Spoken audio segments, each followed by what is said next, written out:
من خودم از آدمایی که خیلی چستی ام و آدمایی که ببخش من خیلی رو کردم از زیاد اینجوری نصف پسر کنسلن. بس ماشینی بخره آیفون 16 پرو مکس. زنده باد پرچم رنگین کمانی ها. هر کی بیاد اوکی. خوش به حال دوست و سرش، چقدر متعهد و زیبا. پسر ترسو و بی غیرت. سلام، خوبی؟ سلام، مرسی. ممنون. اسمتون؟ ماهایا. چی؟ ماهایا. ماهایا. بعد اینکه چه تایپ پسری کنسل ماهایا؟ پسر دراگ باز، کسی که چت باز باشه، کسی که باید هر جوری که دلش بخواد رفتار کنه، احترام سرش نشه، همینا دیگه.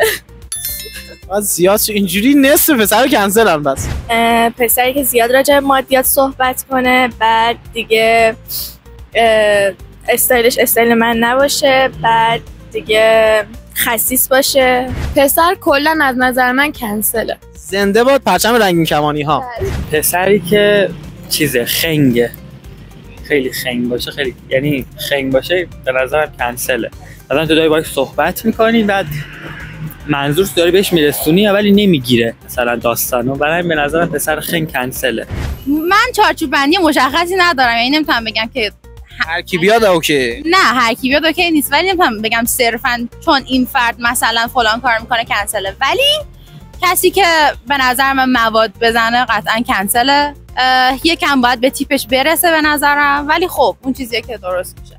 پسری که خسیس باشه، بعد شلوار قد 90 بپوشه، احترام گذاشتن رو بلد نباشه. چه تایپ پسری کنسله؟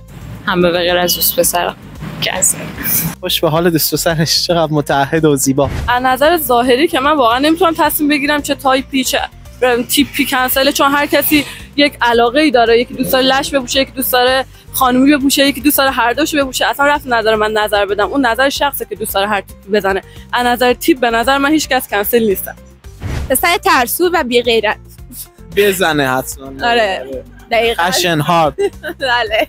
احترام خیلی مهمه که مثلا توی خانواده بزرگ شده باشه که واقعا احترام بهش یاد داده باشن. آره اینطور پسرا اوکیه. اینطور پسرا پیام بده. تعریفی از خسیسی میکنی یعنی بعد چیکار کنه مثلا؟ دیگه نمیدونم، چیزایی که دیگه حالا ماشینی بخره آیفون 16 پرو مکس. نه اونقدر نیستش دیگه، اونقدر میشه شوگردری. خسیس نباشه دیگه تو رابطه، در حدی که باید بر رابطه بذاره، در حدی باید بذاره. آره پسری که خیلی سختگیری کنه، نظر با دوستات بری بیرون، هی گیر بده بهت چرا با فلانی داری میری، کجا داری میری، فلان ساعت برگردی خونه، به پوششت هم گیر بده. این خیلی. و اینکه به نظرم حتما باید تراپی بره. تراپی نره کنسله؟ با سایکو اوکی شما؟ نه دیگه. آها نه، گفتم به نظرم باید بره، یعنی اگر توی این زمین ها نباشه یا کتاب نخونه کنسله. از ظاهری اینا چی؟ پسری که قدش کوتاه باشه به نظرم کنسله. پرنسس باشه به نظرم کنسله.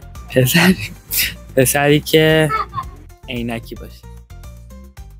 باشه قطعش کن.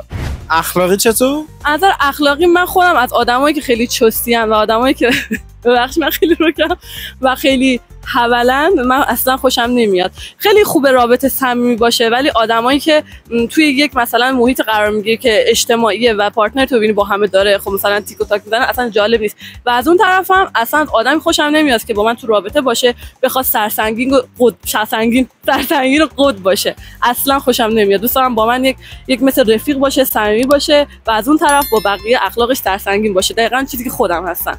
و چی؟ بعد دیگه چه پسری کنسله؟